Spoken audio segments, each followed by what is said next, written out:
जय हिंद साथियों। अपन last lecture में परमुटेशन एंड कॉम्बिनेशन के अंदर बात कर रहे थे कि कुछ अलाइक्स ऑब्जेक्ट्स में से कुछ ऑब्जेक्ट उठाकर उनको अरेंज कैसे करते हैं, उसकी अपन बात कर रहे थे लास्ट लेक्चर में। ठीक है, तो अब आगे बढ़ते हैं, पीएनसी का नेक्स्ट आर्टिकल देखते हैं जिसका नाम है सर्कुलर परमुटेशन। कि सर्कुलर परमुटेशन कैसे करते हैं, तो ये कॉन्सेप्ट ध्यान से समझने की कोशिश करना, और कोई भी डाउट रहे या कोई भी दिक्कत आए समझने में तो बताना। ठीक है, तो आप हेडिंग बनाइए सर्कुलर परमुटेशन। बहुत आसान कॉन्सेप्ट है, काफ़ी सिमिलर है जैसा अपन ने पहले किया परमुटेशन।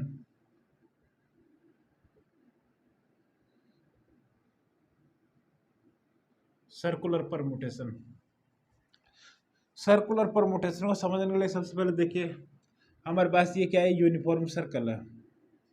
ठीक है, ऐसे अपन बना लेते 4 सर्कल है। ठीक है, यहाँ पे यूनिफॉर्मली 4 एलिमेंट्स या 4 ऑब्जेक्ट है। ठीक है, ABCD।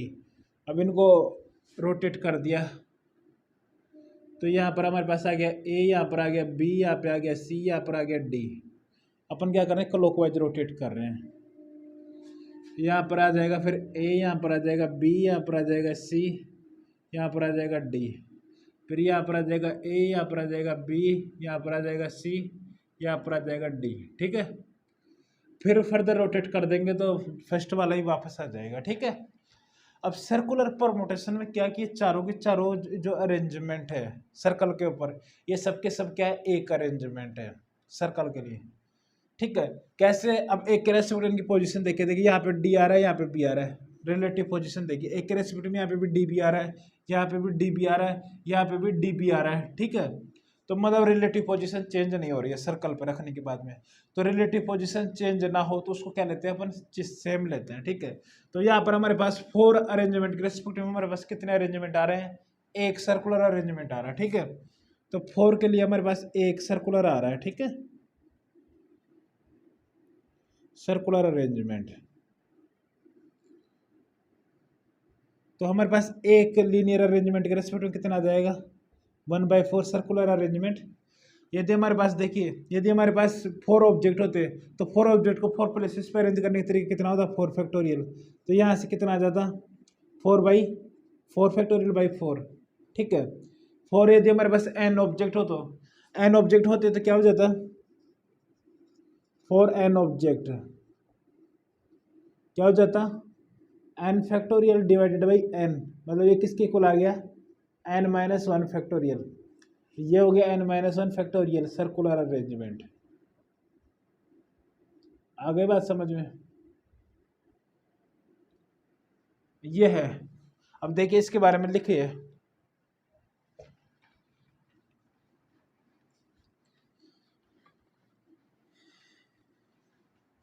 आप पॉइंट बनाकर लिखिए, number of circular permutation of n different objects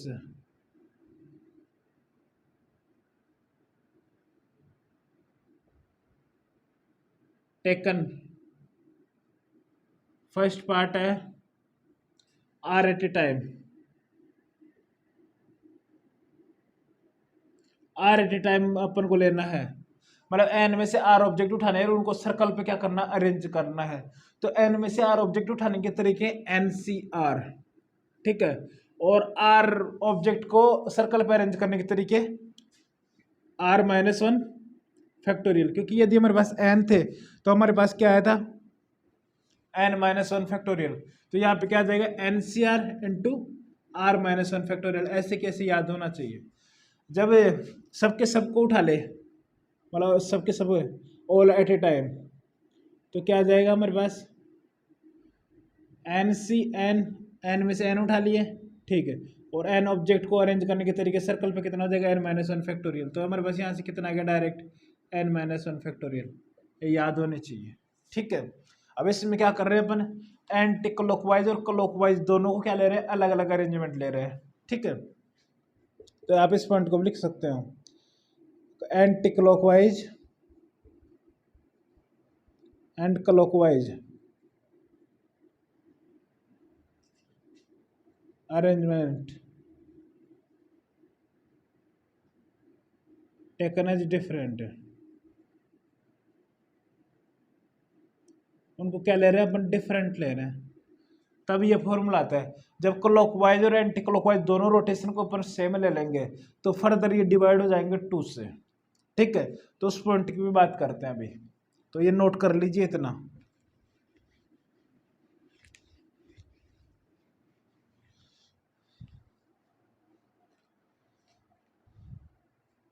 अब ये पॉइंट देख लीजिए, जब दोनों को साथ ले, मतलब सेम ले, when anti clockwise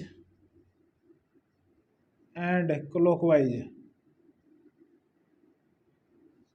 arrangement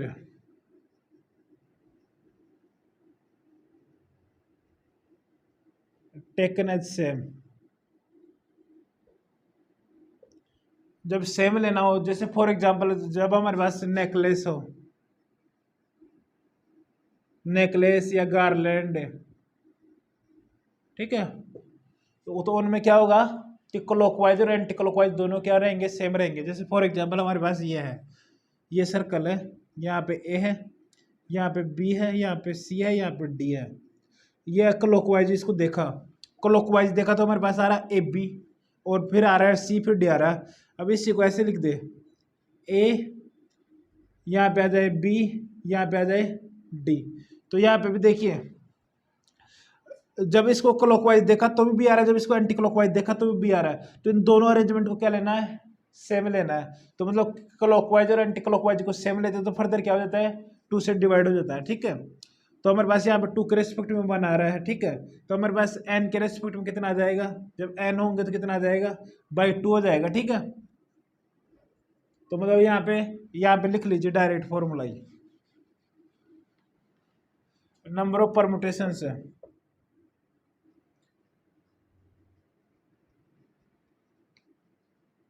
number of permutations of n different objects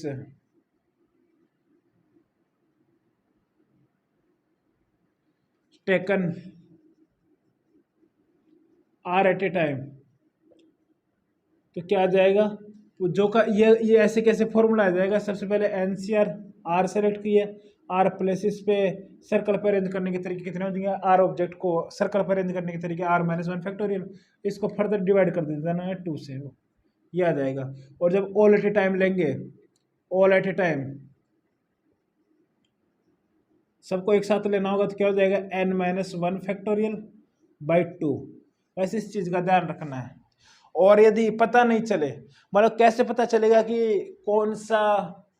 कौन से केस में अपन को क्लॉकवाइज और एंटी क्लॉकवाइज को सेम लेना है। देखिए, यदि हमारे पास नेकलेस है या गार्लैंड मतलब माला है, तो आपकी तरफ से देखो और मेरी तरफ से देखो, दोनों तरफ से सेम दिखे, मतलब कोई भी चीज हो या कोई भी सर्कुलर या कोई भी गार्लैंड, कोई भी नेकलेस जिसको अपन हाथ में पकड़ सके, तो उस केस में क्या करना है, एंटी क्लॉकवाइज और क्लॉकवाइज दोनों को सेम लेना है। इस चीज का ध्यान रखना है, कोई भी चीज हो उसको अपन हाथ में पकड़ सके।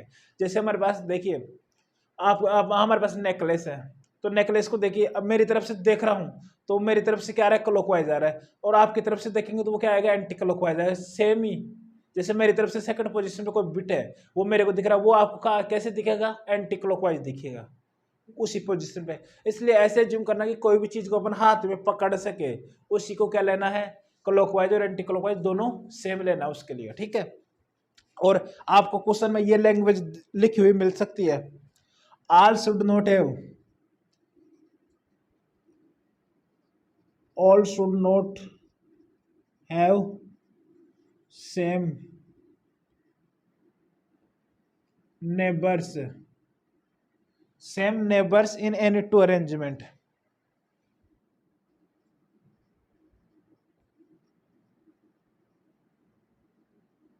ये आपको लैंग्वेज देखने को मिल सकती है। ठीक है, मतलब all should not have same neighbours, मतलब अगल बगल में कोई भी सेम नहीं है। इन एनी टू अरेंजमेंट, मतलब अरेंजमेंट करें तो अगल बगल में कोई भी सेम नहीं आना चाहिए। ठीक है, तो उसके लिए क्या हो जाएगा, क्लॉकवाइज और एंटी क्लॉकवाइज दोनों क्या हो जाएंगे, सेम हो जाएंगे। तो उसमें क्या, उस केस में क्या करना पड़ेगा, बाई 2 करना पड़ेगा। ठीक है, अब क्वेश्चन से बात समझते हैं।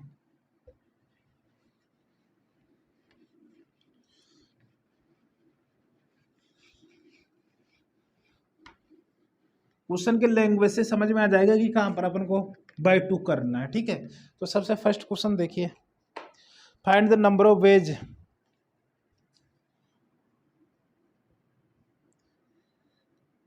find the number of ways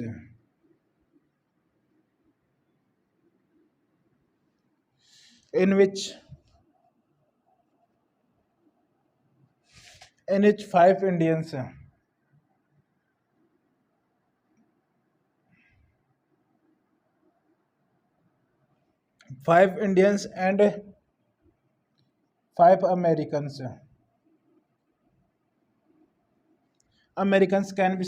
five Indians and five Americans can be seated on a round table.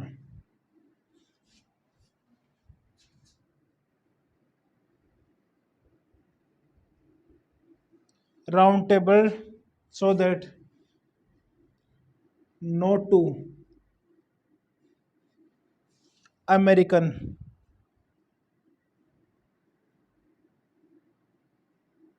American are together.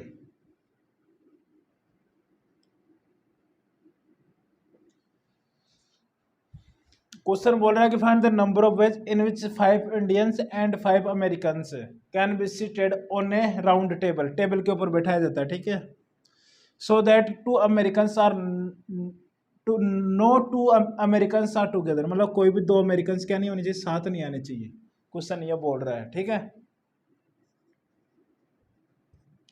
तो देखिए इंडियंस को सबसे पहले बैठा देते हैं सर्कल पे, तो हमारे पास ये सर्कल है। ठीक है, इस पे इंडियंस को बैठा दिया, यहाँ पे एज्यूम करेंगे I1 बैठ गया, I2 बैठ गया, I3 बैठ गया, I4 बैठ गया और I5 बैठ गया। पांचों के पांचों इंडियन बैठाने के तरीके कितने हो गए,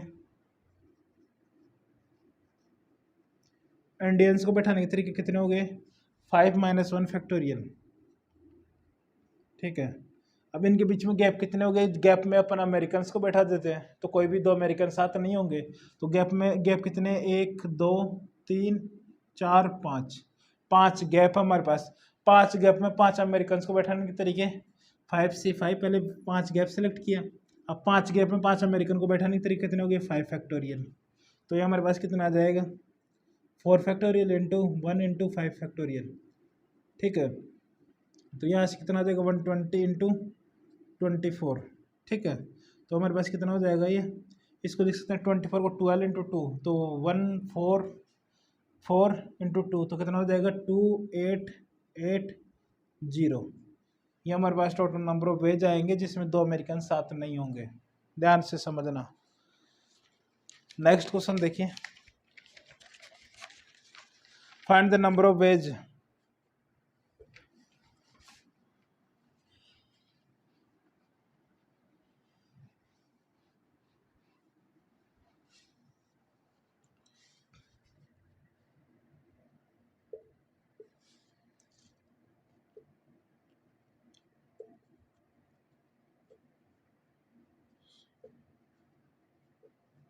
find the number of ways in which 8 boys can be seated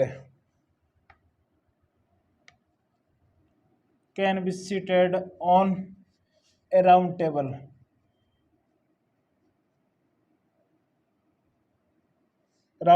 So that all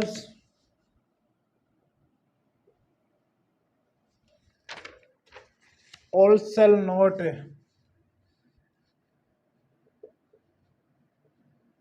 have the same neighbors.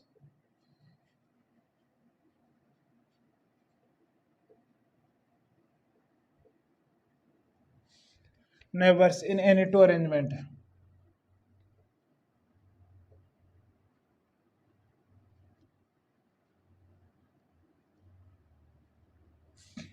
मतलब कोई भी दो अरेंजमेंट में आपस में अगल बगल वाले जो ऑब्जेक्ट्स है वो सेम नहीं आ रहे, मतलब क्या हो गया कि क्लॉकवाइज और एंटी क्लॉकवाइज क्या है इसमें सेम है, कैसे भी रोटेट करिए।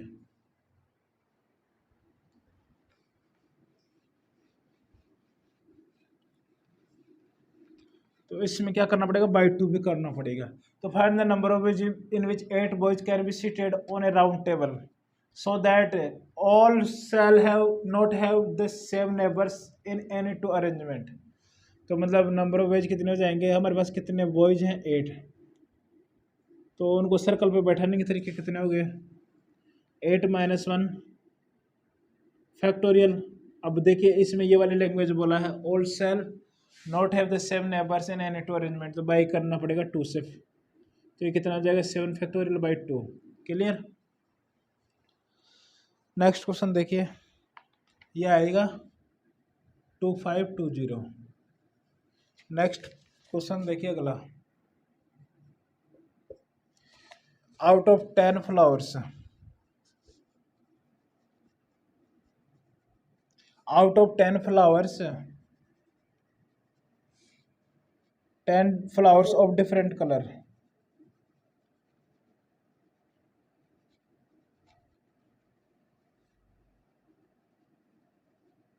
कलर्स क्या डिफरेंट है, how many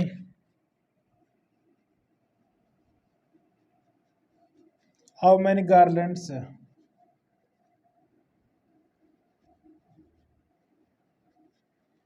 can be made,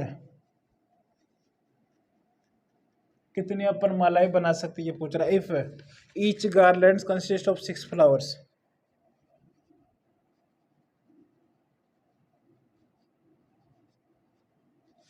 consist,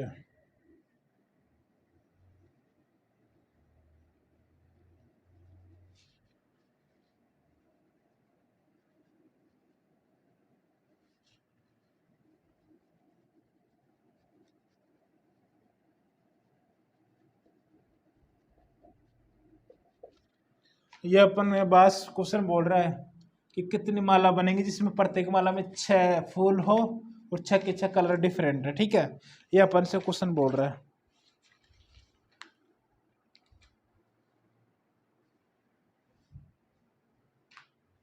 तो ये वाला कॉन्सेप्ट बताया जाता है, पहले भी बताया गया है। ठीक है, कुछ खास रॉकेट साइंस नहीं है, काफी सिमिलर कॉन्सेप्ट है।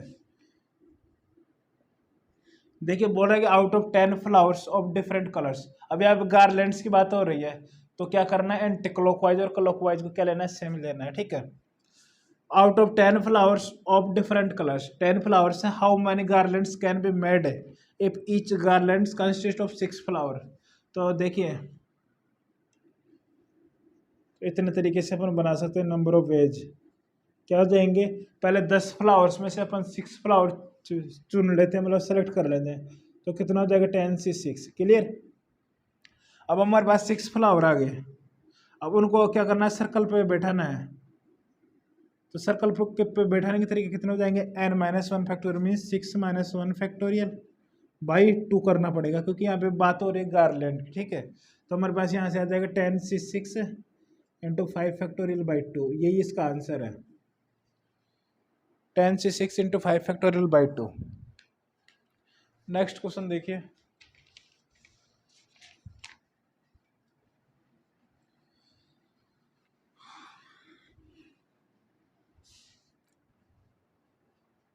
Find the number of veg,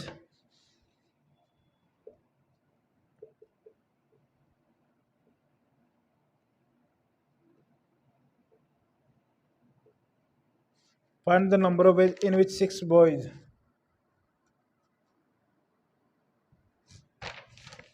6 boys and 6 girls can be seated,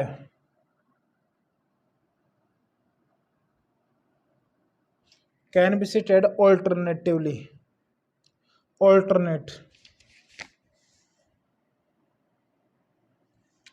alternate है। ठीक है,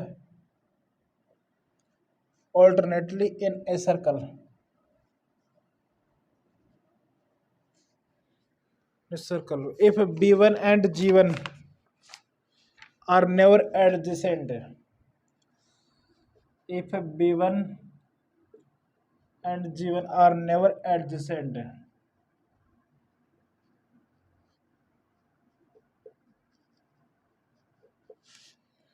to each other,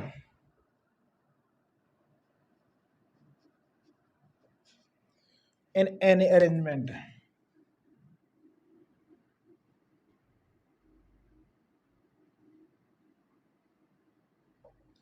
ठीक है, क्वेश्चन को समझिए और खुद से ट्राई करिएगा।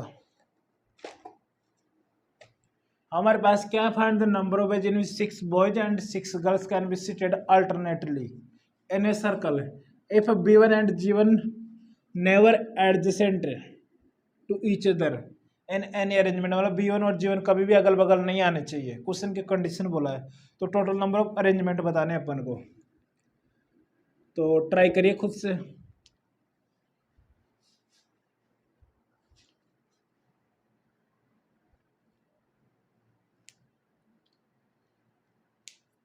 मतलब क्या करिए कि पहले बॉयज को सेलेक्ट कर लीजिए, बॉयज को अरेंज कर दीजिए सर्कल के ऊपर। अब सर्कल के ऊपर जो जितने गैप हो गए उनमें गर्ल्स को बैठाना है। अब एक ऐसे कंडीशन बोला कि B1 के अगल बगल में G1 नहीं आना चाहिए, तो पहले G1 को बैठा दो, अगल B1 की अगल बगल पोजीशन छोड़ के G1 को बैठा दो कहीं पे भी, और फिर बाकी की पोजीशन पे अपन को और बाकी की गर्ल्स है उनको बैठा देंगे। तो सोचिए, तो देखिए हमारे पास क्या है, 6 बॉयज है, B1 B2 B3 B4 B5 B6, 6 boys है।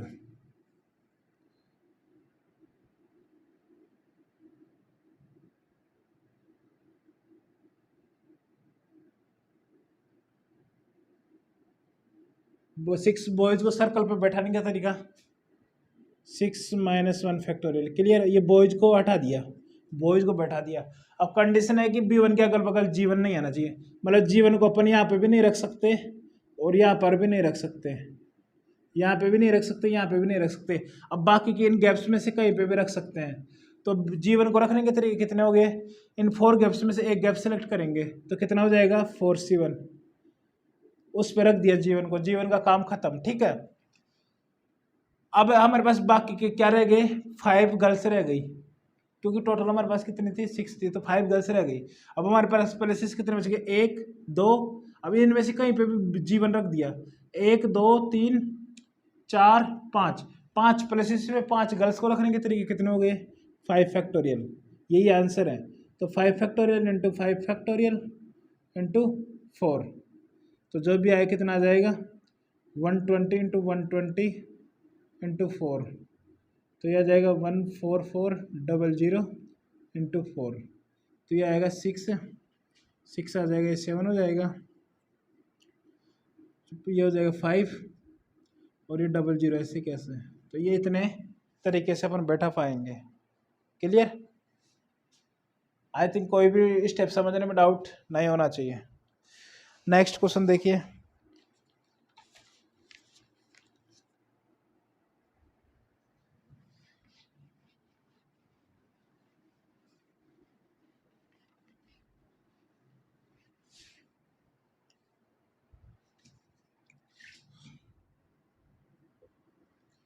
if n persons are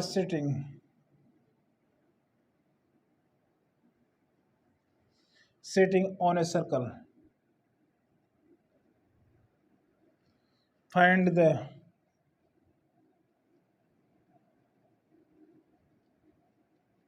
number of ways in which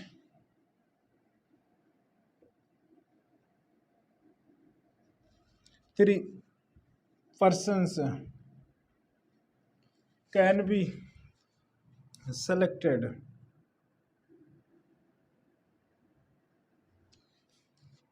क्या करना है, 3 पर्सन को सेलेक्ट करना है, if no 2 of them are consecutive.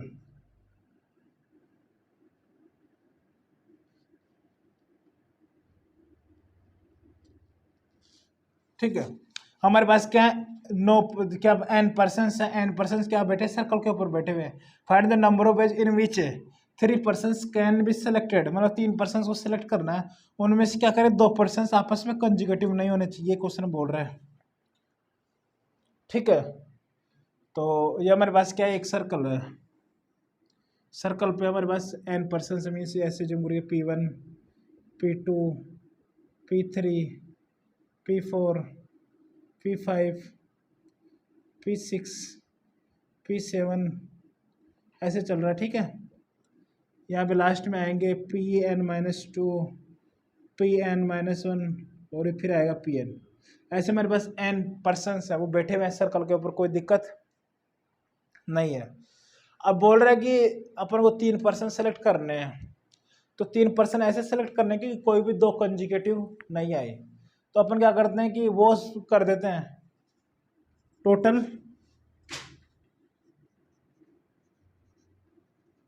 क्या कर देते हैं अपन टोटल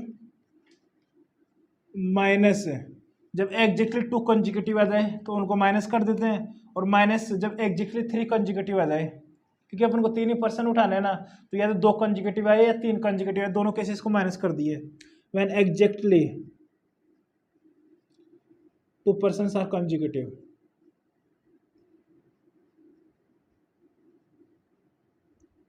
और फिर फर्दर और माइनस क्या रखना क्या पड़ेगा, जब 3 आर कंजिकेटिव, ठीक है। तो ये केसेस माइनस करने हैं, मतलब देखिए अब ये टोटल तो कितने हो जाएंगे, n पॉइंट्स, n में से 3 उठाने तो कितना हो जाएगा NC3 माइनस वो केस माइनस करने जहाँ पर एग्जैक्टली 2 क्या आ रहे हो, कंजिकेटिव आ रहे हो, मतलब P1 P2 आ रहा हो, जब P2 P3 आ रहा हो, ऐसे P4 P3 P4 आ रहा हो, ऐसे लास्ट में क्या आएगा Pn P1, ऐसे 2 कंजिकेटिव पेयर बनेंगे। ये टोटल नंबर ऑफ पेयर्स कितने बन रहे हैं हमारे पास, n पेयर बन रहे हैं। तो अपन को एग्जैक्टली 2 कंजिकेटिव आना चाहिए, उनको माइनस करना है, तो ये n में से कितना लेना अपन को, 1 लेना है, मतलब NC1 इंटू, अब हमारे पास 2 पर्सन तो सेलेक्ट हो गए इनमें से, लेकिन 1 पर्सन और सेलेक्ट करना है, तो फॉर एग्जाम्पल हमारे पास ये वाला सेलेक्ट हो गया, ये वाला पेयर सेलेक्ट हो गया P1 P2, ठीक है। अब P1 P2 आ गया तो अपन P3 भी नहीं सेलेक्ट कर सकते, Pn भी सेलेक्ट नहीं कर सकते। क्यों सेलेक्ट नहीं कर सकते, क्योंकि यदि अपन P3 और Pn सेलेक्ट किया तो फिर P3 आ गया तो वो इसके साथ कंजिकेटिव हो जाएगा ना, तो वो तो नहीं लेना अपन को, मतलब P3 भी नहीं ले सकते, Pn भी नहीं ले सकते। तो हमारे पास रिमेनिंग ये टोटल पर्सन कितने रह गए, ये टोटल n थे तो n में से 4 निपट गए, तो हमारे पास कितने रह गए n-4, तो n-4 में से अपन को 1 पर्सन और सेलेक्ट करना है, तो यहाँ से कितना हो गया n-4 इंटू C1, क्लियर। ये एग्जैक्टली 2 के लिए बात हो गई ये वाली। अब 3 के लिए बात कर देते, 3 के लिए कितने पेयर बनेंगे, जैसे 3 के लिए बात कर लेते तो 3 क्या क्या आ जाएगा, P1 P2 P3 ये पेयर बन सकता है, P2 P3 P4 ये पेयर बन सकता है, ऐसे ही P3 P4 P5 ऐसे बन सकता है, ठीक है। ऐसे चलता जाएगा, क्या आएगा Pn P1 P2 ये पेयर बन सकता है, क्लियर। तो हमारे पास ये टोटल नंबर ऑफ पेयर्स कितने बन रहे हैं, n बन रहे हैं, तो n में से अपन को 1 उठाना है, तो माइनस NC1, आगे बात समझ में। तो हमारे पास यहाँ से कितना हो गया NC3 minus n into n-4 C1 minus n, ये हमारे पास आया, क्लियर। अब इसको थोड़ा सा सिंप्लीफाई करते हैं, इसका एक मेथड और बताया जाएगा जिससे कि दोनों मेथड क्लियर रहे, दोनों मेथड समझ में आना चाहिए, ठीक है,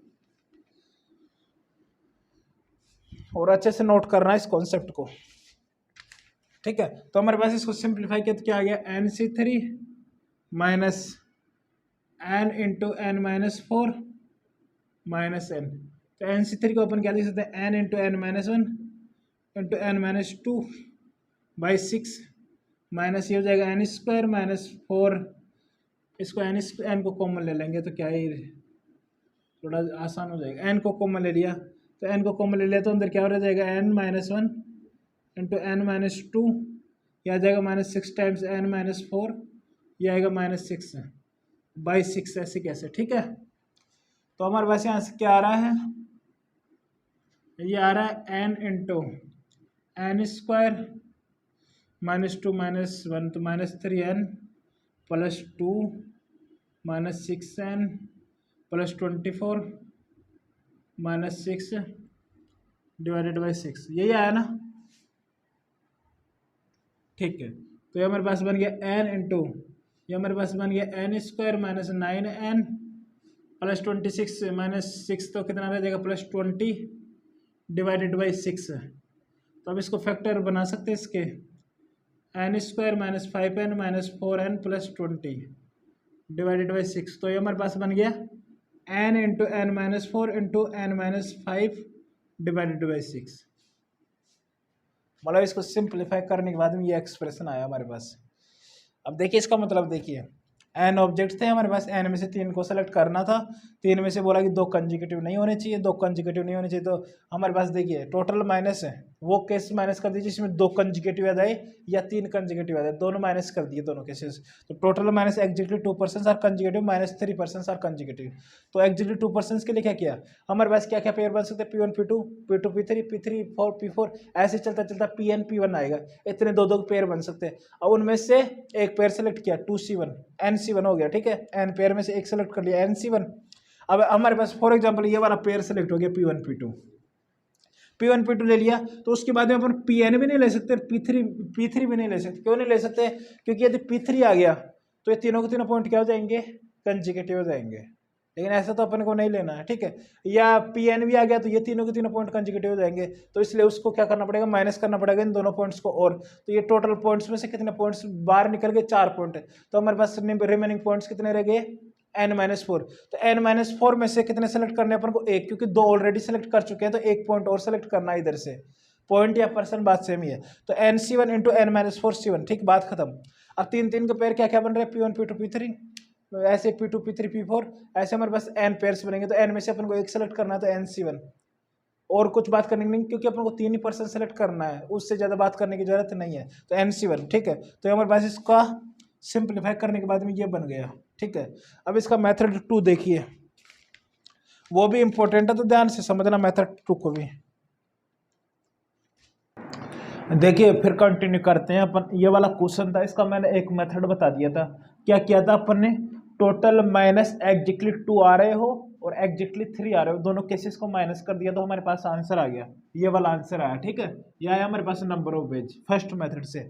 अब इसका एक मेथड और देखिए, हमारे पास है if n persons are sitting on a circle, क्या n पर्सन्स बैठे हुए हैं सर्कल के ऊपर, ठीक है, जैसे P1 P2 P3 P4 P5 P6 ऐसे चल रहा है, ठीक है। यहाँ पे आ गया Pn-2 Pn-1 Pn, ये हमारे पास क्या है, n पर्सन सर्कल के ऊपर बैठे हुए हैं। इसमें बोल रहा है कि number of ways in which 3 persons can be selected if not 2 of them are consecutive, कोई भी 2 लगातार नहीं होने चाहिए। तो अपन क्या करते हैं, सबसे पहले एक पर्सन को सेलेक्ट कर लिया, फॉर एग्जाम्पल हमारे पास P1 सेलेक्ट हो गया, ठीक है। तो नंबर ऑफ वेज क्या आ गए, मेथड 2 से कितना हो गया, NC1, एक पर्सन सेलेक्ट हो गया। अब अपन को 2 पर्सन और सेलेक्ट करने हैं। अब 2 पर्सन सेलेक्ट करने, तो अपन P2 और Pn सेलेक्ट नहीं कर सकते, ये 2 सेलेक्ट नहीं कर सकते, क्योंकि P2 और Pn आ गया तो वो तो क्या हो जाएंगे, कंजिक्यूटिव हो जाएंगे, ठीक है। अब बाकी हमारे पास कितने रह गए, ये निपट गया, ये निपट गया, ये निपट गया, अब हमारे पास रह गया n-3। अब n-3 में जैसे अपन स्टेशन प्रॉब्लम किया था, अब हमारे पास n-3 पर्सन है, उनमें से अपन को क्या करना है, 2 पर्सन सेलेक्ट करने जो कंजिक्यूटिव नहीं हो। तो अपन को कितने पर्सन सेलेक्ट नहीं करने, n-3 - 2, ठीक है, n-3 टोटल है, उनमें से अपन को कितने सेलेक्ट नहीं करने, n-3 - 2, उनके बीच में गैप कितने हो गए, +1। अब अपन को रखने कितने हैं, 2, तो C2। आई बात समझ में, ये हमारे पास n-3 पर्सन रह गए थे, उनमें से अपन को कितने नहीं रखने, n-3 - 2 नहीं रखने। हमारे पास वो स्टेशन प्रॉब्लम ने देखा था कि 2 स्टेशन आर कंजिक्यूटिव, उसमें क्या करते हैं, n-p + 1 CP की कितनी जगह नहीं रोकना। तो पहले कितनी जगह नहीं रोकना, तो टोटल में से वो सब्ट्रैक्ट करते हैं, उसके रेस्पेक्ट में कितने गैप क्रिएट हो जाएंगे, +1 करेंगे। ये हमारे पास टोटल नंबर ऑफ गैप्स हो गए, कितने को रखना है, 2 को, तो C2।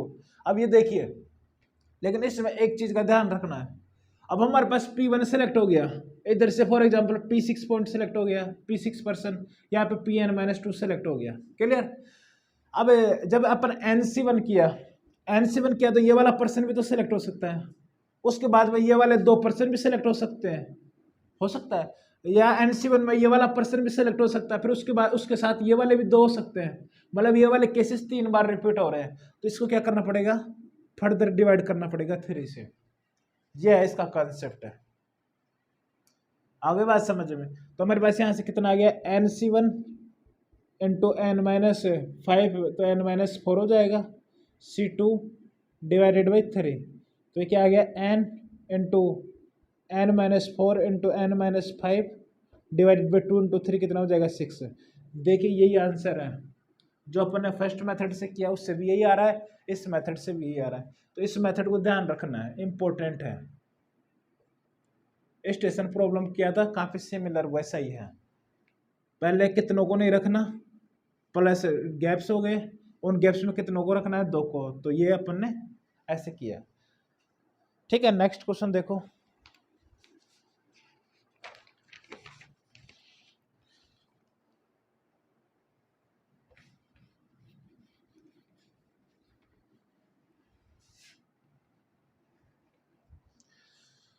नेक्स्ट क्वेश्चन है,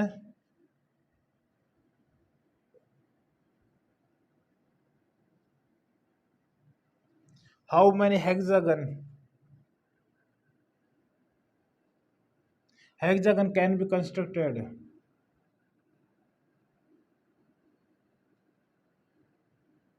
Can be constructed by joining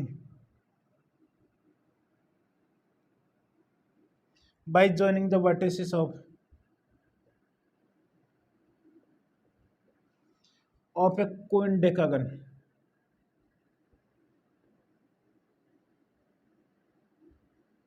कोइनडेकागन का मतलब क्या है कि पॉलीगन है, उसकी साइड कितनी है, 15 है। तो यहाँ पे ब्रैकेट में लिख लीजिए 15 साइड। ठीक है, vertices of coendecagon if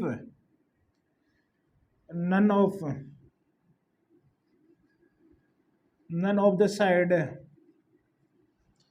of the hexagon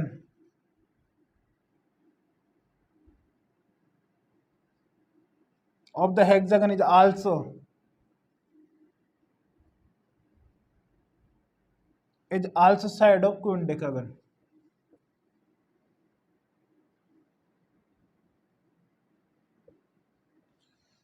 ये हमारे पास क्वेश्चन बोल रहा है, क्या बोल रहा है क्वेश्चन, हमारे पास क्या है, एक कोएंडेकागन है जिसकी 15 साइड्स हैं, उनमें से how many hexagons can be constructed by the joining the vertices of कोएंडेकागन।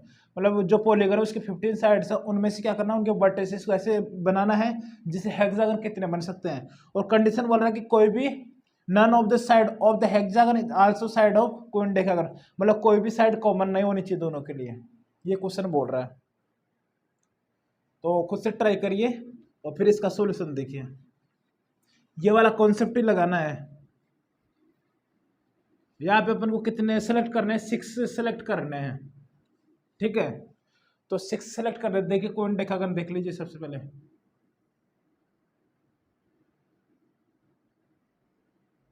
हमारे पास ऐसे जूम करिए, कोएंडेकागन 1 2 3 4 5, थोड़ा सा अच्छे से बनाते हैं।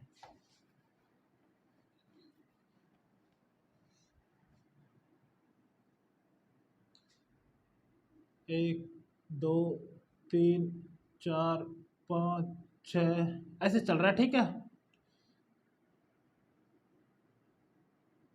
अब आप आइडिया लगाना ना जितने भी बने वो। ठीक है, यहाँ से हमारे पास है point number 1, point number 2 vertices मान लीजिए, या पॉइंट नंबर 3, पॉइंट नंबर 4 ऐसे चल रहा है। ठीक है, यहाँ पे आएगा पॉइंट नंबर 15, यहाँ पे आएगा पॉइंट नंबर 14, यहाँ पे आएगा पॉइंट नंबर 13। ठीक है, ये हमारे पास क्या है, कोएंडेकागन है। अब इनमें से अपन को हेक्सागन बनाने हैं। हेक्सागन में कितनी साइड्स होती है, 6 होती है। और अब मतलब इसका मतलब क्या है, यदि हमारे पास फर्स्ट पॉइंट ये सेलेक्ट कर लिया तो ये वाला पॉइंट नहीं होना चाहिए उसमें, मतलब ये भी वही वाला केस है कि 2 कंसेक्यूटिव पॉइंट्स नहीं होनी चाहिए। मतलब ये पॉइंट सेलेक्ट कर लिया तो अपन उससे आगे ही सेलेक्ट कर सकते हैं, या फिर ये सेलेक्ट कर सकते हैं, या ये कर सकते हैं, ऐसे ही कर सकते हैं। ऐसे हमारे पास हेक्सागन बन सकता है 1 2 3 4 5 6 जो भी है, ऐसे इसको डायरेक्ट ऐसे मिला सकते हैं, ऐसे हेक्सागन बना सकते हैं। ठीक है, तो हमारे पास इसको सेलेक्ट करने के तरीके, सबसे पहले अपन क्या करते हैं, एक पॉइंट को सेलेक्ट कर लिया, एक पॉइंट को सेलेक्ट कर लिया तो क्या हो जाएंगे, एक पॉइंट को सिलेक्ट कर लिया, टोटल कितना है 15, 15 में से एक पॉइंट सेलेक्ट करने का तरीका 15C1। अब हमारे पास क्या है कि अपन P2 भी नहीं ले सकते, P15 भी नहीं ले सकते। अब रिमेनिंग पॉइंट्स कितने रह गए हमारे पास, 15 - 3 कितने रह गए, 12 पॉइंट्स रह गए। अब उनमें से कितने नहीं लेने अपन को, 5 नहीं लेने, क्योंकि 6 पॉइंट्स की बात कर रहा है तो 5 नहीं ले सकते, तो 12 - 5। अब गैप कितने हो जाएंगे, 12 - 5 + 1, गैप में कितने को रखना है, 5 को, तो डिवाइडेड बाई C5। क्लियर। अब ये पेयर कितनी बार रिपीट होंगे, जब P1 सेलेक्ट हो जाए या P3 सेलेक्ट हो जाए, उसके रेस्पेक्ट ये वाला केसेस आ जाए तो ये कितनी बार रिपीट होगा, 6 बार। तो इसको फर्दर डिवाइड करना पड़ेगा 6 से, तो ये हमारे पास टोटल नंबर ऑफ हेक्सागन्स आएंगे 15C1 × 12 - 5 + 1C5 डिवाइडेड बाई 6। तो ये हमारे पास टोटल नंबर ऑफ हेक्सागन्स है। ठीक है, लास्ट वाला कॉन्सेप्ट है क्वेश्चन में, जो सेकंड मेथड बताया वही बताया। अब इसमें फर्स्ट मेथड लगाने चले गए तो बहुत लेंथी हो जाएगा। क्यों हो जाएगा, पहले 2 कंजिक्यूटिव, फिर 3 कंजिक्यूटिव, फिर 4 कंजिक्यूटिव, उनको माइनस करते करते तो फिर आधी रात हो जाएगी। ठीक है, 6 पॉइंट्स की बात कर रहा है, इसलिए उससे जाएंगे तो काफी लेंथी हो जाएगा। तो ये वाला मेथड ध्यान रखना है। स्टेशन प्रॉब्लम जैसे किया था अपन ने गैप मेथड, उसी से किया। तो टोटल पॉइंट्स कितने सेलेक्ट करने, 6। सबसे पहले एक पॉइंट उठा लिया 15C1। ठीक है, अब हमारे पास टोटल रिमेनिंग पॉइंट्स कितने रह गए जिनको अपन सेलेक्ट कर सकते हैं, तो 12 पॉइंट्स रह गए। अब 12 में से कितने पॉइंट सेलेक्ट नहीं करने, 12 में से वो पॉइंट सेलेक्ट नहीं करने, अपन को 5 पॉइंट होने, 12 - 5 + 1, ये टोटल गैप्स हो गए। अब टोटल गैप में कितने रखने हैं, 5, तो C5। ठीक है, तो ये 6 बार रिपीट होगा, तो फर्दर डिवाइड करना पड़ेगा इसको 6 से। ये हमारे पास टोटल नंबर ऑफ वेज हो जाएंगे। ठीक है, तो यहाँ से तुम एक जनरल फॉर्मूला भी बना सकते हो।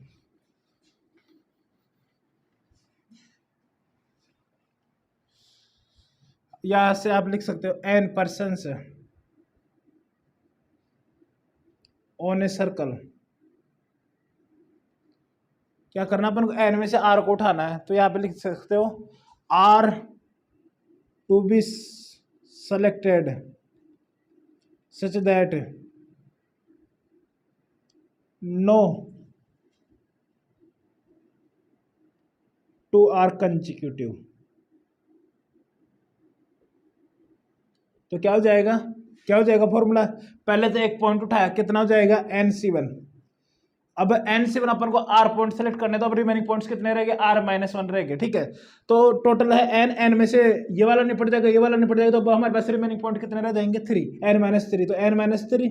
अब कितने सेलेक्ट नहीं करने, एक आ गया R सेलेक्ट करने, तो अब हमारे पास कितना आ जाएगा, R - 1, इसमें +1 करना पड़ेगा, ये गैप हो गए, कितने सेलेक्ट करने, फिर remaining points R - 1 divided by कितनी बार रिपीट होगा, टोटल R है, तो फर्दर डिवाइड करना पड़ेगा R से। ये हमारे पास यहाँ से एक फॉर्मूला भी आता है। कुछ नहीं है, फॉर्मूला याद भी नहीं रहे तो कोई दिक्कत नहीं है, कॉन्सेप्ट पता होना चाहिए। ठीक है, अब नेक्स्ट पॉइंट लिखिए।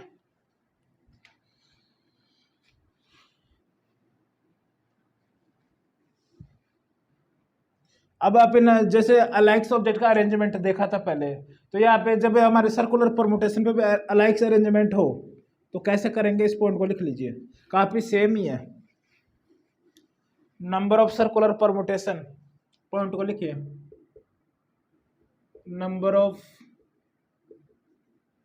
सर्कुलर परमुटेशन टेशन of n objects out of which P are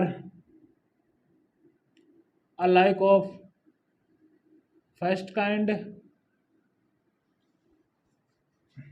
Q are alike of second kind, and remaining are different.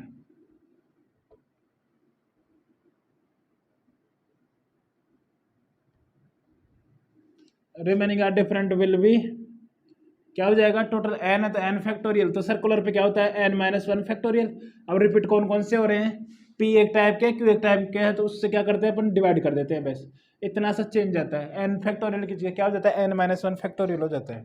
ठीक है, अब इसमें क्या करना है, एंटी क्लॉक और क्लॉकवाइज दोनों को क्या लेकर चलते हैं, इसमें डिफरेंट लेकर चलते हैं। ठीक है, जैसे क्वेश्चन आएगा, find the number of ways of arranging the letter of the word terrorism, terrorism.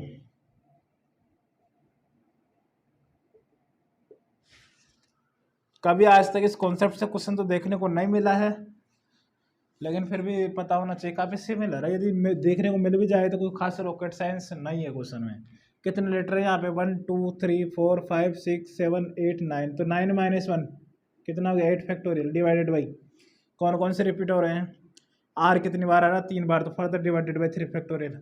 और हमारे पास और रिपीट क्या हो रहा है, आर ही हो रहा है, ठीक है। और ई एक ही आ रहा है, टी भी एक ही आ रहा है, आई भी एक ही आ रहा है, ओ भी एक ही आ रहा है, एस एम भी एक ही आ रहा है, ठीक है। तो हमारे पास कितना हो गया, 8 फैक्टोरियल डिवाइडेड बाई 3 फैक्टोरियल, यही इसका आंसर है, ठीक है। कोई भी रॉकेट साइंस नहीं। अब आगे बात करते हैं अपन, इम्पोर्टेंट कॉन्सेप्ट आएगा, अभी तक जितना भी देखा उसका यूज करेंगे आगे, ठीक है। कि एक ऑब्जेक्ट सेलेक्ट करें तो क्या होता है, एक से ज़्यादा ऑब्जेक्ट सेलेक्ट करें तो क्या, एटलीस्ट 0 एटलीस्ट 1, ऐसे कैसे सब आएंगे आगे। इंपॉर्टेंट आने वाले लेक्चर, तो ध्यान से समझने का, और जितना भी अभी तक करवाया उसको ध्यान से कोशिश करिएगा, और जितने भी मैंने क्लास में क्वेश्चन लिए हैं नोट्स में उनको अच्छे से एक बार खुद से ट्राई करिए। यदि आपके नोट्स भी अच्छे से क्लियर रहेंगे तो जेई में आपको ज़्यादा दिक्कत देखने को नहीं मिलेगी, ये मेरी गारंटी है, ठीक है। तो आराम से करिए, सब ठीक हो जाएंगे, ठीक है। धन्यवाद।